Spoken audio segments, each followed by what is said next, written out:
Hi, and welcome to the Kale Houser Leadership Secrets podcast. Today I want to ask, have you been stopped from being great?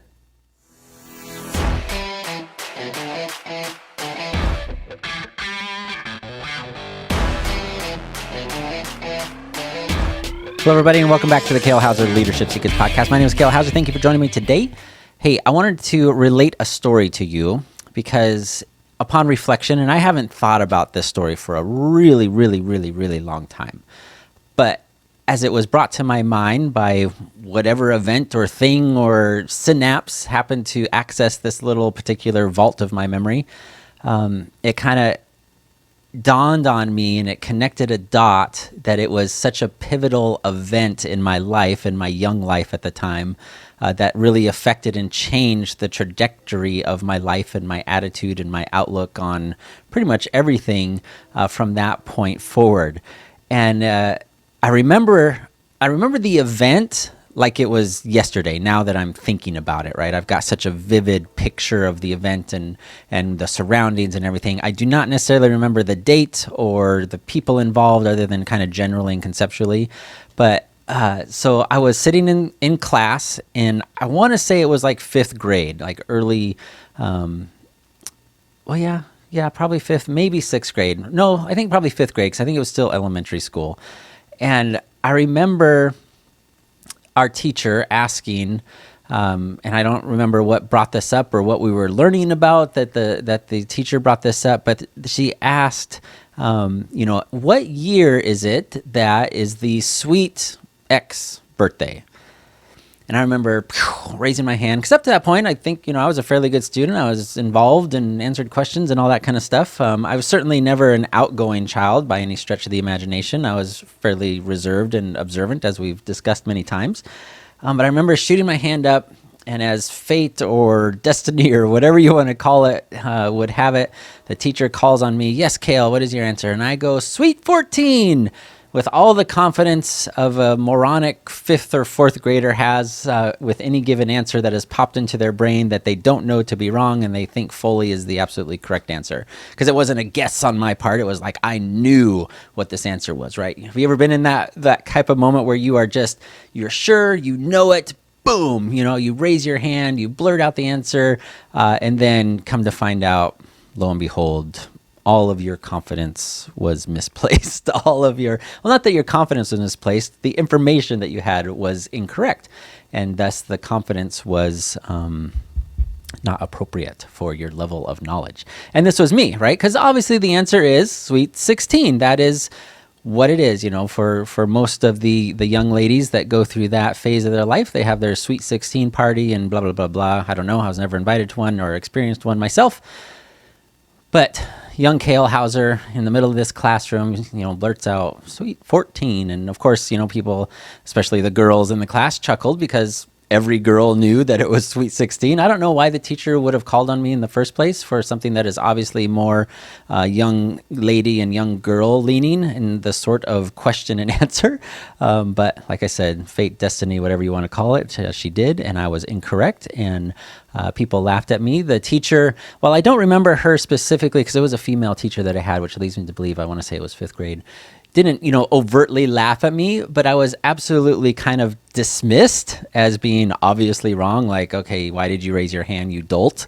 And in hindsight and in thinking through the rest of my academic career at that point, through the middle school and high school, I don't know that I ever voluntarily raised my hand to answer a question again in class, in a classroom setting around other people. I cannot remember it being a common practice or something that I even engaged in ever again voluntarily when a general question was asked of the class or the masses, of voluntarily going, yeah, I know the answer and I'm willing to answer this question for you, authority figure, teacher. And it's so fascinating to think on that, how one small event, while not traumatic in the experience, it wasn't like people were pointing fingers or ridiculed me for it, on the playground later that afternoon or anything of that nature, but it did have such an effect on me that legitimately for the rest of my academic career I never voluntarily. Now, I would answer if somebody, said, "Kale, what is your answer for this?" Certainly, I would. It's not like I went full mute or anything like that, or refused to participate. But I don't remember ever again in my academic career, probably until I got to college, like officially got to college, not my first or second or third iteration of college, raised my hand to volunteer and answer to an instructor. And then then you start to thinking, well, what caused that? Like, why is that? And we can come up with the common answers, right? Certainly a little bit of humiliation, a little bit of ridicule, but I don't think it was anything excessive other than, like a chuckle, like, haha, it's obviously the wrong answer. And, just as kids do. But then as you go beyond that, it becomes like a fear a little bit, like, okay, it undermines that confidence, because I remember I had such confidence going into that, like, boom, hey, class, what is the sweet, and then just boom, 14, I know this, boom, raise my hand, right? I'm going to earn those points, like, oh, I'm going to be so smart and show the class, like, I know the answer to this question kind of thing. And it undermines that confidence. And then, of course, as a young man at that age, things that shake confidence tend to have a little bit lasting impact. But then you just get to thinking, and I don't want to get into the what if game or blame. This certainly isn't a blame or pity party, but it becomes how did that one event and my inability to just kind of get over it and get past it and not really let it affect me, how did that change the course of certainly my academics and things of that nature? But, that flows into your social and ability to make friends and interact with people, and having that little bit of fear and trepidation now that's kind of a part of you because of this significant event that happened to kind of undermine that. And we kind of deal with this on micro scales, like every day throughout the day. Like we just go through these events, whether they be thoughts or actual actions that we're incorrect on. We make mistakes. We make misjudgments, whether it would be with people or characters in people's character. But we have these little kind of what I would call micro failures that in the scheme of things aren't really that significant, that I got the answer wrong in this one class, that I wasn't failing already. I wasn't like the class clown or anything, that this was one more mark against me. Like in the scheme of things, it was insignificant. But yet at that moment, it was such a significant change in what I would consider the trajectory of the path that I was on, of being that kind of confident kid and willing to put themselves out there, that I'm now no longer that. And I became probably even more shy and less socially engaged than I was up to that point. But it's such a fascinating thing as we carry that into our adulthoods, and it becomes a part of just our personality and how we view the world. I can see instances where that kind of repeats itself of I have whether it be an initial fear or doubt or trepidation about putting myself out there for fear of how people are going to react. And I can kind of think back to this one event in my life, and I think it's so fascinating.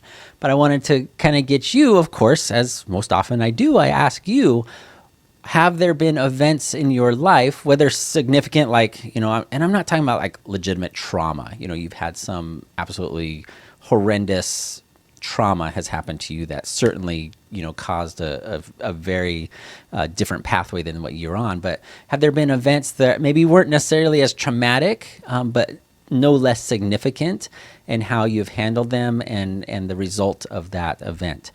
And what are you doing, and what can you do now, if you've recognized it, to change that and understand that?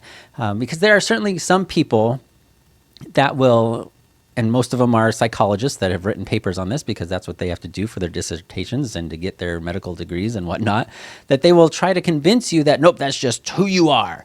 You see this a lot in the personality test kind of groups of people that, like, hey, I'm a ENJT, or I'm a, I don't even know. There's like a half a dozen or a dozen more of these different type of personalities tests that will tell you, you're an extroverted, or you really enjoy crowds and stuff.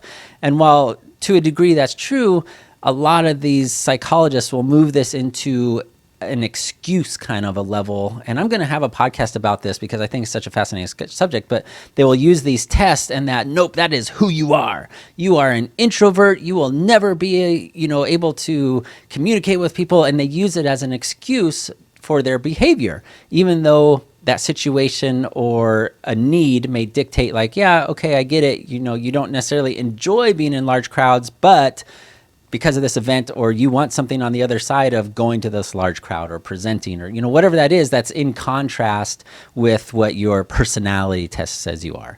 So we'll talk a little bit more about that in a later podcast. But the point being, how have you experienced these kind of what I would consider like micro failures, and how have they affected you? And then now that you've recognized those events, and I'm doing this myself kind of on a daily basis, of how is this event limiting me? How is it stopping me from being great? Because I can see in the past where I have had missed opportunities because of those fears, because of that past, a little bit of humiliation, a little bit of, ridicule. I have let that stop me from doing great things. Not that I haven't done great things, but I can absolutely name out opportunities that I have missed, people that I've missed getting to meet, or just putting myself out there and becoming more known, like all those types of things. And it's something that I kind of struggle with a little bit. So I wanted to encourage you, kind of do that self-analysis again. If you haven't gotten the picture yet, if you've listened to a couple episodes, I usually will ask you to do that little bit of self-analysis, because the whole intent of this podcast is to open your brain a little bit and your mindset and your worldview in order to see things in a little different perspective, do that self-analysis, and adjust to the point of, have what I've been doing getting me where I want to go. Certainly usually in a business focus, but a lot of this is just your personal mindset that is applicable to many areas of your life beyond just your employment or your job, your business, whatever that is for you. So yeah, I would highly encourage you to do that and kind of take a look at that, and quit letting these things, especially if they're far back in your past, stopping you from being great, because you are great and you have the ability to be great. But it does take sometimes some effort and some conscious effort to kind of push and get yourself out there. So do that. If this resonated with you, please leave a comment. Let me know. That would be highly encouraging for me. And I will just greatly appreciate that. So thank you so much. If there's somebody that that needs to hear this, whether it be a family member or an employee or your supervisor, make sure you share this with them. And I would love to get their feedback as well. And no matter what, no matter where you are at in the world, have a fantastic afternoon. Bye.